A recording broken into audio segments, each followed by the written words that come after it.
കേരളത്തിൽ മഞ്ഞപ്പിത്തം മൂലമുള്ള മരണം ഒരുപാട് കൂടുന്നു. നമുക്കറിയാം, മധ്യ കേരളത്തിൽ പ്രത്യേകിച്ചും മലപ്പുറം, എറണാകുളം, തൃശ്ശൂർ ആ ജില്ലകളിൽ കൂടുതലായിട്ട് ഹെപ്പറ്റൈറ്റിസ് എ ഇൻഫെക്ഷൻ ഉണ്ടാവുകയും ഒരുപാട് പേർ മരിക്കുകയും ചെയ്യുന്നുണ്ട്.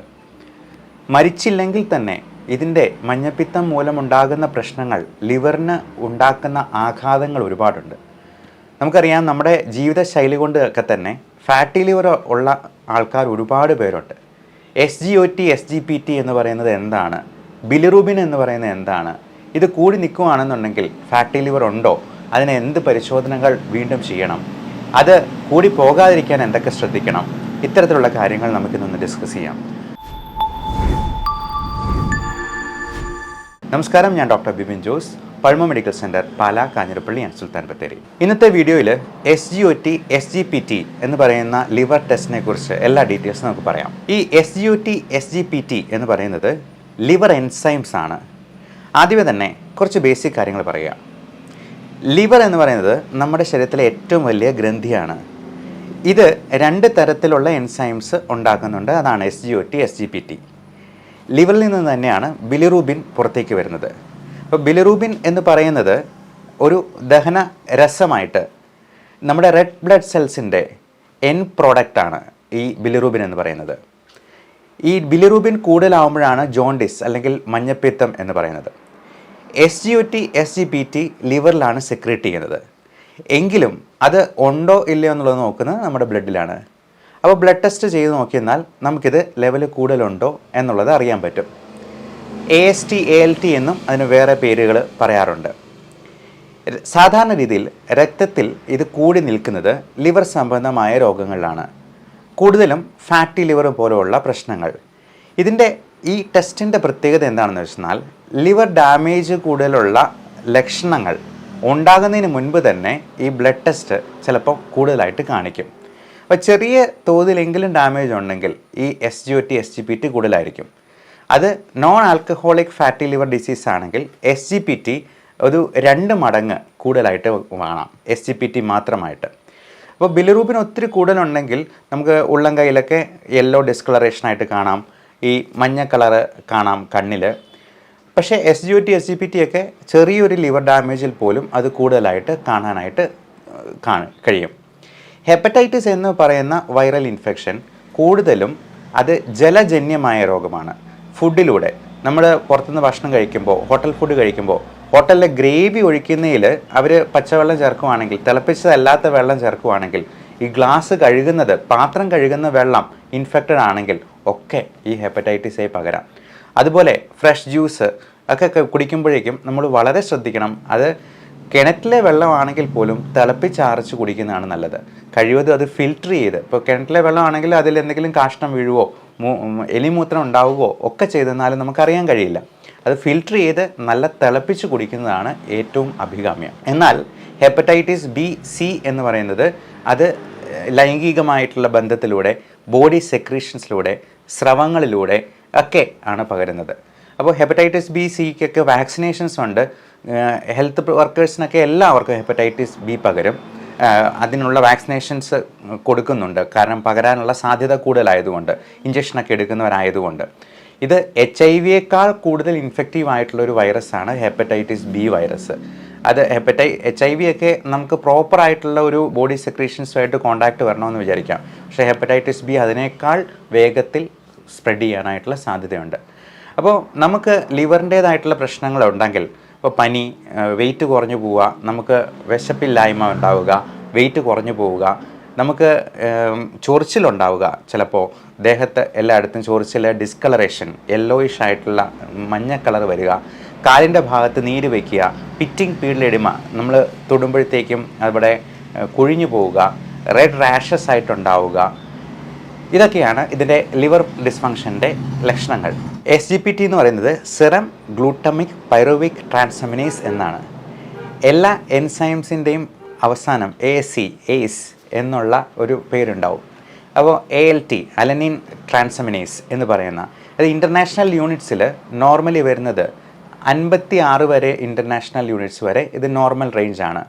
അപ്പോൾ ടെസ്റ്റ് ചെയ്യുന്ന ലാബിനനുസരിച്ച് അല്പസ്വല്പം അങ്ങോട്ടോ ഇങ്ങോട്ടോ മാറാം. അത് ഒരു 60-ന് മുകളിലുണ്ടെങ്കിൽ തീർച്ചയായിട്ടും SGPT എലിവേറ്റഡ് ആണ് എന്നുള്ളതാണ് കാണിക്കുന്നത്. അപ്പോൾ എന്തെങ്കിലും ഇൻഫെക്ഷൻ കൊണ്ടോ പലതരത്തിലുള്ള ഇൻഫ്ലമേഷൻ കൊണ്ടോ നീർക്കെട്ട് കൊണ്ടോ ഫാറ്റി ലിവർ കൊണ്ടോ non alcoholic fatty liver disease എന്ന് പറയുന്ന നാഷ് അഥവാ നോൺ ആൽക്കഹോളിക് സ്റ്റേറ്റോ ഹെപ്പറ്റൈറ്റിസ് എന്ന അസുഖത്തിൻ്റെ തുടക്കമായിട്ടുണ്ടാകാം. മദ്യപിക്കുന്നവർക്കാണെങ്കിൽ വേറെ ഒരു കാരണം നോക്കണ്ട, ആൽക്കഹോളിക് ലിവർ ഡിസീസിൻ്റെ സ്റ്റാർട്ടിംഗ് ആയിട്ടോ അത് കാണാം. ലിവർ സിറോസിസ് ഉള്ളവർക്ക് ചിലപ്പോൾ 500 1000 ഒക്കെ ആയിട്ട് ഈ ലിവർ എൻസൈംസ് കൂടുന്നതായിട്ട് കാണാറുണ്ട്. എന്നാൽ ഒരു 100-ൽ താഴെയാണെങ്കിൽ അത് വലിയ കൂടുതലില്ല, റിവേഴ്സിബിൾ ആയിട്ടുള്ള ലിവർ ഡാമേജേ ഉള്ളൂ എന്നുള്ളത് നമുക്ക് മനസ്സിലാക്കാം. ഒബീസിറ്റി അതൊന്ന് കുറച്ചെന്നാൽ തന്നെ, നമുക്ക് വെയിറ്റ് ലോസ് ഉണ്ടായെന്നാൽ തന്നെ ഈ ഫാറ്റി ലിവർ കംപ്ലീറ്റ്ലി നമുക്ക് റിവേഴ്സ് ചെയ്ത് ഒരു കുഴപ്പവും ഇല്ലാത്ത സ്റ്റേജിലേക്ക് പോകാം. എന്നാൽ ഇത് grade 1, grade 2, grade 3 fatty liver കഴിഞ്ഞെന്നാൽ പിന്നെ അടുത്ത സ്റ്റേജിൽ ലിവർ സിറോസിസ് ആണ്. ഈ ലിവർ സിറോസിസിലേക്ക് എത്തിപ്പെട്ട് കഴിഞ്ഞാൽ ഇപ്പോൾ ഒരു ഹെൽത്തി ആയിട്ടുള്ളിരിക്കുന്ന ഒരു തേങ്ങ ഉണങ്ങി പോകുമ്പോഴത്തേക്ക് എങ്ങനെ വരുമോ അതുപോലെ തന്നെ ലിവർ ഉണങ്ങിപ്പോവുകയാണ്, ചുരുങ്ങിപ്പോവുകയാണ് ചെയ്യുന്നത്.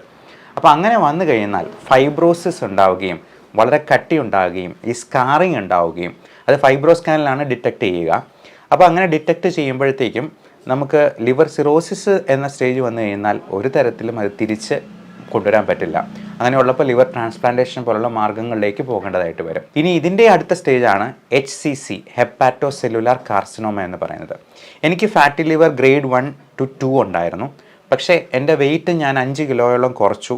10% ബോഡി വെയ്റ്റ് റിഡക്ഷൻ കൊണ്ട് തന്നെ നമുക്ക് വേറൊരു തരത്തിലുള്ള മരുന്നുമില്ലാതെ നമുക്കിത് പൂർണ്ണമായിട്ട് റിവേഴ്സ് ചെയ്യാം.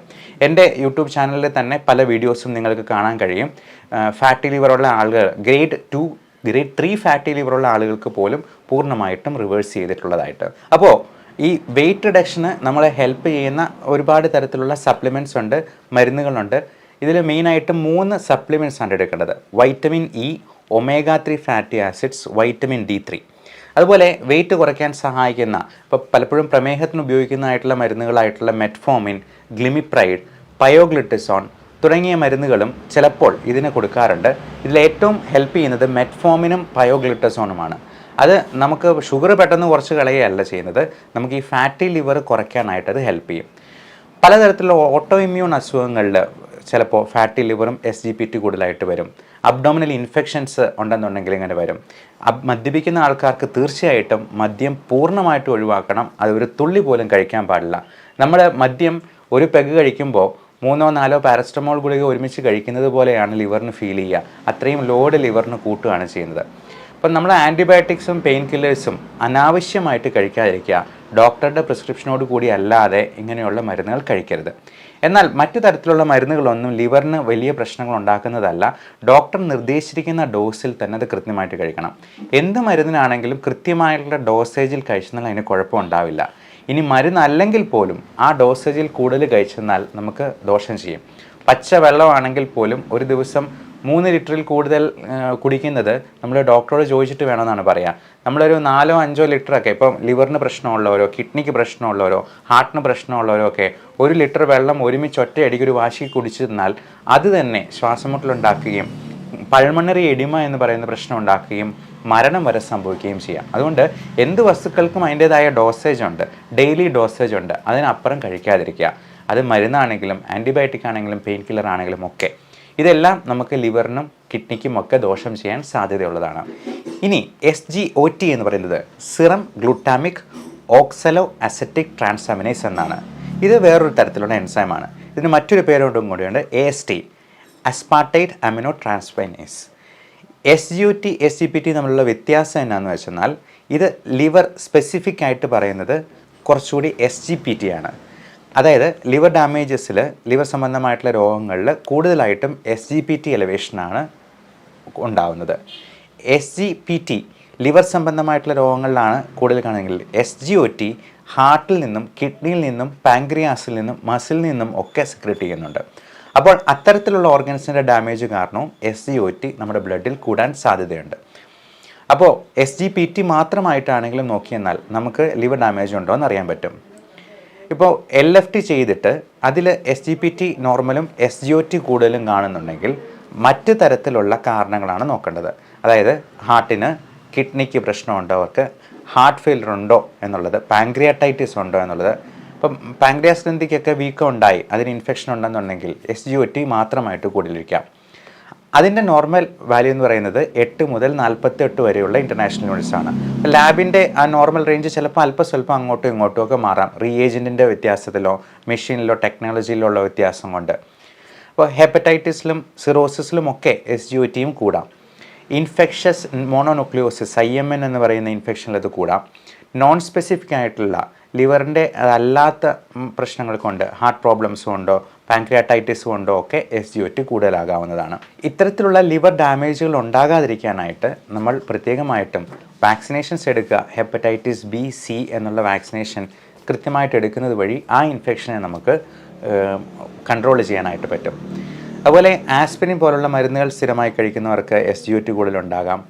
എന്ത് കാരണം കൊണ്ടാണ് SGPT അല്ലെങ്കിൽ SGOT കൂടുതൽ ഉള്ളത് എന്നുള്ളത് നോക്കിയിട്ട് വേണം നമ്മൾ അതിനെ ട്രീറ്റ് ചെയ്യാനായിട്ട്. അപ്പോൾ ഇതിനൊരു ചെറിയ ടെക്നിക്കും കൂടെയുണ്ട്. എത്ര തവണയാണ് നിങ്ങളുടെ നോർമൽ റേഞ്ചിൽ നിന്നും കൂടുതലായിട്ടുള്ളത്? ഇപ്പോൾ SGPT 2 മടങ്ങിൽ കൂടുതൽ 3 മടങ്ങിൽ കൂടുതലൊക്കെ ഉണ്ടെന്നുണ്ടെങ്കിൽ അത് ഫാറ്റി ലിവർ കൊണ്ടുള്ള പ്രശ്നങ്ങളായിരിക്കാം എന്നുള്ളത് നമുക്ക് ഏകദേശം അനുമാനിക്കാം. അപ്പോൾ അതിനുശേഷം നമ്മൾ ഫൈബ്രോ സ്കാൻ പോലുള്ള മറ്റ് ടെസ്റ്റുകൾ പറഞ്ഞേക്കാം. അൾട്രാസൗണ്ട് സ്കാൻ, അബ്ഡോമൻ്റെ വയറിൻ്റെ സ്കാൻ കൊണ്ട് ഏകദേശം അതിൻ്റെ ഗ്രേഡിങ് മനസ്സിലാക്കാം. കൃത്യമായിട്ട് ലിവറിൻ്റെ ഫൈബ്രോസിസ് നമുക്ക് മനസ്സിലാക്കാൻ ഫൈബ്രോ സ്കാൻ തന്നെ വേണം. ഇൻഫെക്ഷൻസ് പോലുള്ള അസുഖങ്ങളിൽ ഇപ്പം ഡെങ്കി ഫീവർ ആണെന്നുണ്ടെങ്കിലും ഇതിങ്ങനെ കൂടാം. ഓട്ടോ ഇമ്മ്യൂൺ ഡിസീസസിൽ കൂടാം, അതായത് നമ്മുടെ ഇമ്മ്യൂണിറ്റി തന്നെ നമുക്കെതിരെ തിരിയുന്ന പ്രതിഭാസം. ഇങ്ങനെയുള്ള സംഭവങ്ങളിലുമൊക്കെ ഇത്തരത്തിലുള്ള എലവേഷൻ ഉണ്ടാകാം. അപ്പോൾ ഇതിൻ്റെ കാരണങ്ങൾ കൃത്യമായി കണ്ടെത്തി അത് ട്രീറ്റ് ചെയ്യുകയാണ് വേണ്ടത്. നമ്മുടെ ലിവർ ചെറിയ അപകടത്തിലാണെങ്കിൽ പോലും അതിനെ നമ്മൾ കറക്റ്റ് ലൈഫ് സ്റ്റൈലിലൂടെ തിരിച്ചു കൊണ്ടുവന്നില്ലെങ്കിൽ അത് ഇങ്ങനെയുള്ള എന്തെങ്കിലും ഇൻഫെക്ഷൻസ് വരുമ്പോൾ, ഹെപ്പറ്റൈറ്റിസ് A ഒക്കെ ആർക്ക് വേണമെങ്കിലും എപ്പോൾ വേണമെങ്കിലും വരാം. കാരണം പുറത്തുനിന്ന് ഒരു ഗ്ലാസ് വെള്ളം പോലും കുടിക്കാത്തവരായിട്ട് ആരും ഉണ്ടാവത്തില്ല. നമ്മൾ എപ്പോഴും തിളപ്പിച്ചിട്ട് തന്നെ കുടിക്കണമെന്നില്ല.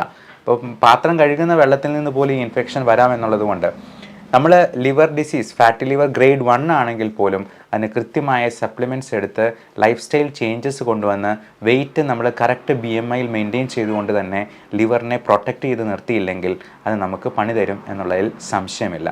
അപ്പോൾ എല്ലാവർക്കും നല്ല ആരോഗ്യം ആശംസിക്കുന്നു.